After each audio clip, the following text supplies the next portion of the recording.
The name's Jack, and as a travel enthusiast, I've roamed many parts of the world. But nothing prepared me for the chilling experience I encountered on New Year's Eve in a remote town in the United States. As I drove into the quaint town, the amber rays of the setting sun illuminated rows of old wooden houses. There was a palpable silence, a heaviness in the air that I couldn't quite place. The townspeople stared as I passed, their eyes devoid of warmth, almost as if they knew something I didn't. Parking my car near a diner, I decided to grab a quick bite. Inside, conversation ceased the moment I stepped in. An eerie hush enveloped the room. People exchanged furtive glances, their lips sealed tight as if guarding a sinister secret. As the evening progressed, I noticed oddities. A group of children played in the streets, but their laughter was hollow, their games devoid of joy. Elderly folks muttered cryptic chants, and the town's clock, eerily ticking backward. Attempting to brush off the unease, I returned to my car. But the moment I tried to leave, an inexplicable force seemed to pull me back into the town's heart. No matter how hard I pressed on the gas or which direction I took, I found myself circling the same landmarks. Panic set in when I realized the road leading out of the town was a never-ending loop. My fuel gauge remained constant, yet time seemed distorted, with minutes feeling like hours. The same landmarks, the same eerie faces, and the same unsettling aura confronted me at every turn. Desperation grew as midnight approached. Shadows danced menacingly, and whispers filled the air, speaking of ancient rituals and cursed celebrations.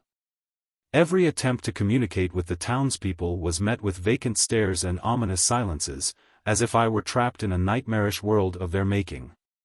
The town's church bell began tolling ominously as the clock neared midnight. The once muted whispers grew louder, forming a cacophony of malevolent chants and eerie hymns.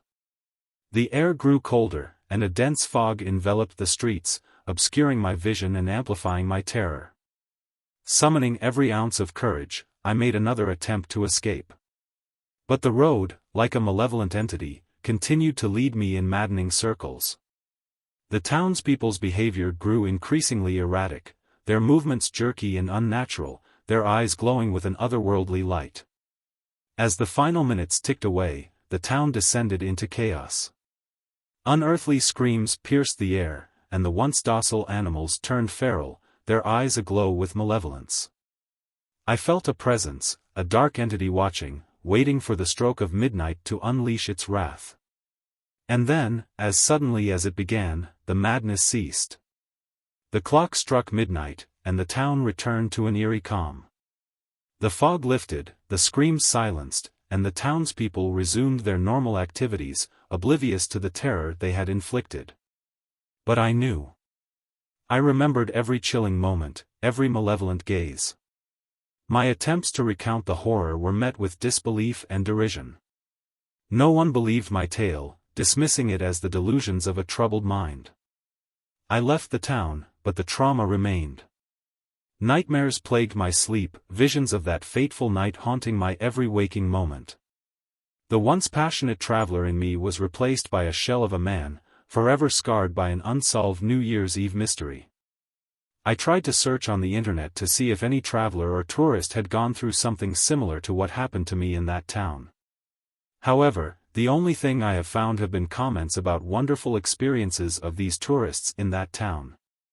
So I have come to the conclusion that those tourists were invaded by the same madness of the town, but they did not remember it, and those terrifying events had been replaced by wonderful false memories, a conclusion I reached because all the tourists that I contacted, they comment on a fact that seems strange to me, since they say that from time to time they dream that they are in that same town talking to someone, but that person they are talking to does not have a defined face. They do not remember what it is like if they talked with a shadow. But why do I remember it? Why didn't I fall into that trance of madness along with the entire town? The only logical conclusion I have reached is that days before being in that town, I participated in a pharmaceutical study, in the one where we were injected with an experimental migraine medication. Headaches that I had frequently, which is why I decided to participate in this study, but in a strange way I now realize that since that traumatic event in the town, those headaches have disappeared, but I feel that I am more perceptive to strange sensations and events that most people don't see. To this day, I avoid mention of that remote town, a dark chapter in my past that no amount of distance can erase. The experience serves as a chilling reminder that some mysteries are better left unsolved, and some places better left unvisited.